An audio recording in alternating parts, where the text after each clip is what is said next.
Hello, my amazing second grade artist. Today I'm going to show you how to create this unique drawing of birds, and we are going to be looking at an artist named Salvador Dali and learning about the style of art called surrealism. So first of all, I'm going to show you about the artist we're looking at, Salvador Dali. He was a very unique individual. I'm going to show you some pictures of him. He had a silly mustache, and he would make these funny pictures with it. He was someone who really wanted to try to stand out and be different, and then that's good to be different. We don't all have to be the same. And so he had this very large mustache, and he would style it in all these fun ways and make funny pictures. But he was born in Spain in 1904, and he died in 1989. And I'm going to show you where Spain is. This is a map of our world, and we live here in the United States of America. And if you cross over the Atlantic Ocean, Spain is right here on the continent of Europe. That's where he was from. And he was most famously known for his style of art called surrealism. Surrealism is a style of art where the things that you are painting or drawing appear to be dreamlike. So, when you have a dream, it's often things that you wouldn't normally see. It can be very strange, can it? Have you ever had a very strange, silly dream? That's kind of how his paintings looked. The one that we were looking at for this project is called The Elephants by Salvador Dali. And you see in this picture, he has two elephants. We can tell they're elephants, but they don't look like real elephants, do they? They have these long, skinny legs, and they're in this strange setting. It almost kind of looks like a desert. They have these large obelisks on top of their back. Obelisks are like monuments that groups of people will make, statues. And the one thing that I really want you to notice about this painting is how the sky looks in the background. Notice how it starts out a yellowy orange color, and then it gradually gets orange, and then it gradually gets this reddish orange color. Reminds me of a sunset, doesn't it? So we're going to be doing our sky kind of similar to that, and we're going to be making some strange creatures with these long skinny legs, but we're going to be creating ours with birds. So I'm going to go back to mine and show you again.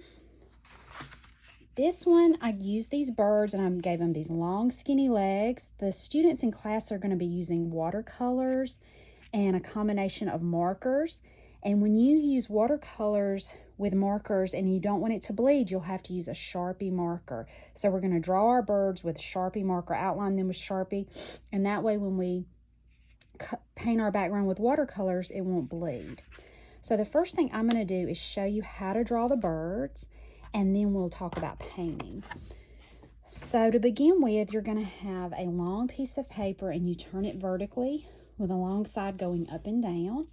And we're going to start out with our horizon line. Let me show you one more time.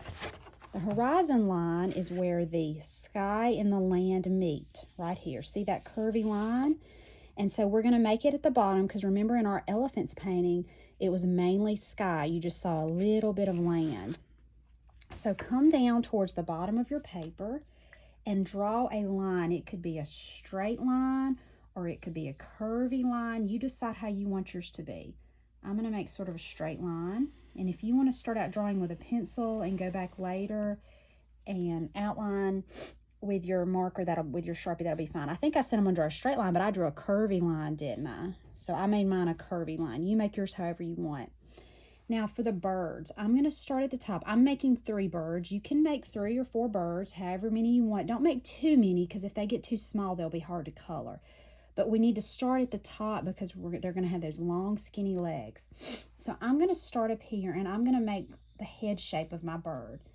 Now, everybody's bird does not have to look the same. I'm going to make an upside-down U shape.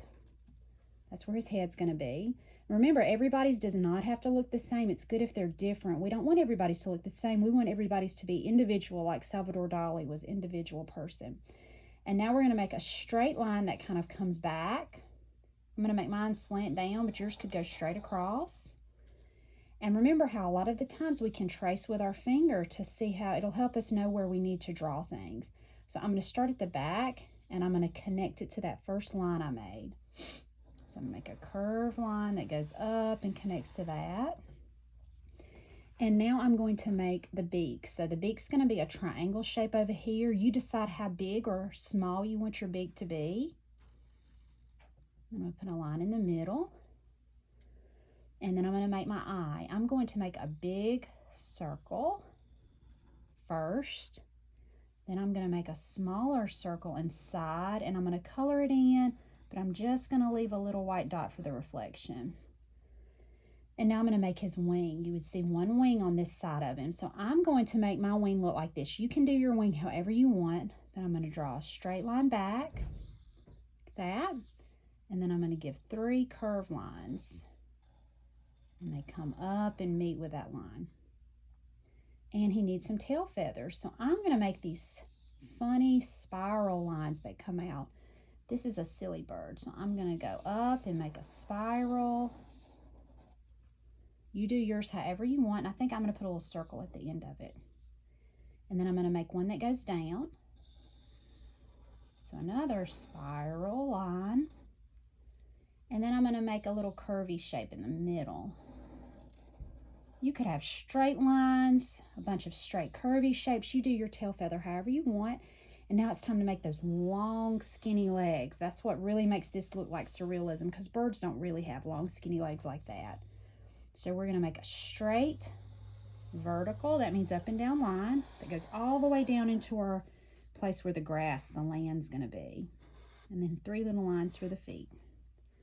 All right, let's do another one. Down.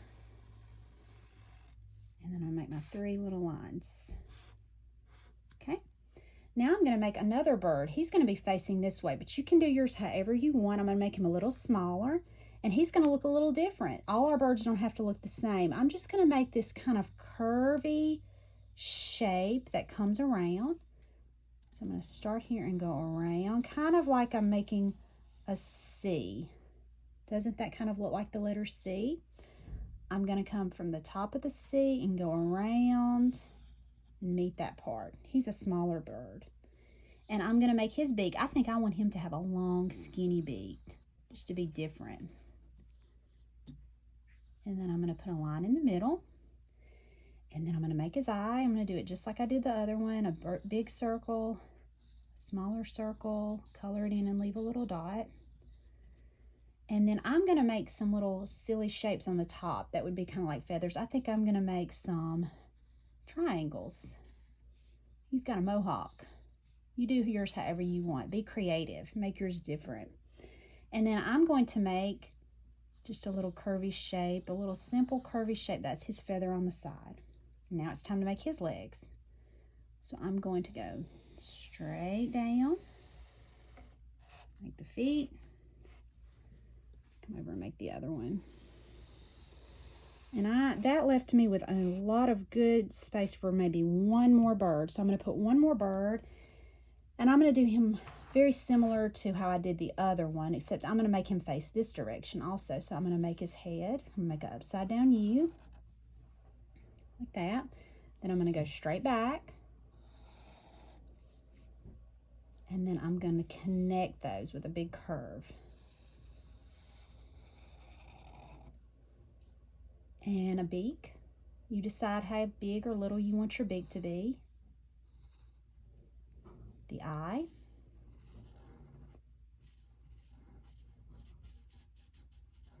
And then I'm going to make his wing. I think I'm going to make an upside down triangle. What kind of shapes could you turn into a wing? And I'm going to make his tail feather with just some little curvy loop shapes. And then his long skinny legs. Now later we can go back and add pattern on the birds with our markers. So I'm not going to draw any more on my bird right now. I'm just going to finish it out like this. And I've got my page filled really good with my birds. Okay. So now the next step is going to be to paint the background. Remember how we looked at our elephant picture and it had that background that started out yellow and it gradually changed colors? We're going to make ours gradually change. Our bottom can just be green, but then our sky is going to be a really pretty shades of warm colors. So I'm going to start you should have some liquid watercolors, and you'll need some water and a paper towel. Every time you change colors, you have to wash your brush.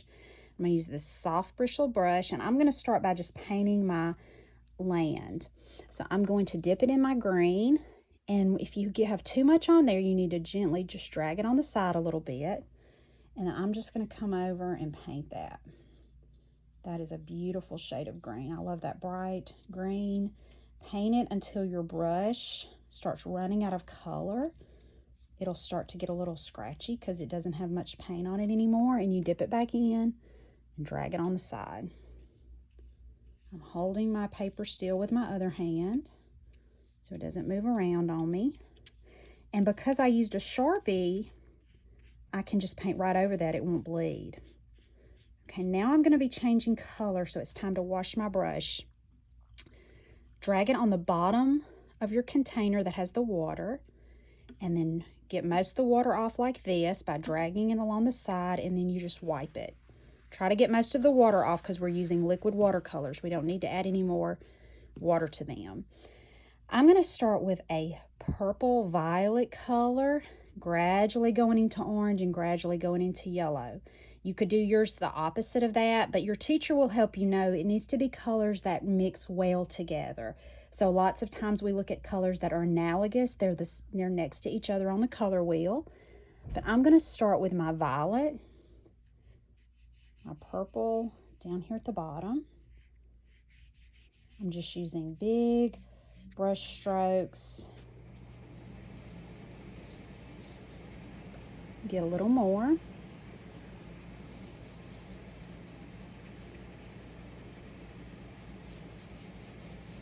Trying to not get it to blend in too much with my green. If you get a little, it'll be okay. It's kind of pretty sometimes when they mix. I'm doing the best I can to do that. Now I'm going to start adding some orange, so I need to wash my brush. Dip it in the orange. Oh, I dipped it in the wrong one. I dipped it in the yellow. Let me go again. Orange.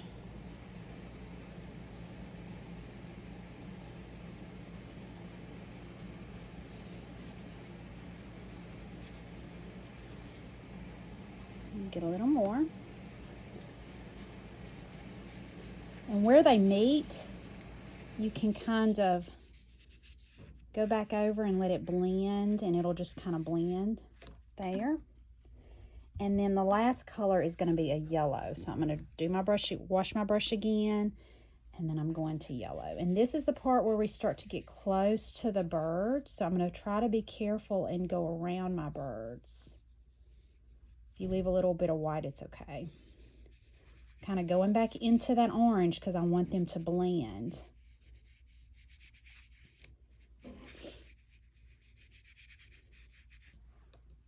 Oh, isn't that making a pretty sky? So I'm going to go up here. You might want to change down to a little bit smaller of a brush if it's hard for you to get in between the little places that you made on your bird. But do the best you can. It's okay if you get a little bit in there. It's okay. I'm not making mine perfect. I'm going to go all the way to the very edge, the top.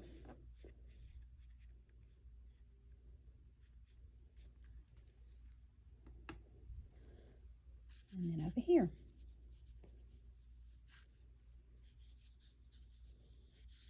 Just painting those big spaces in. Just slow down when you get near your bird. Go a little slower.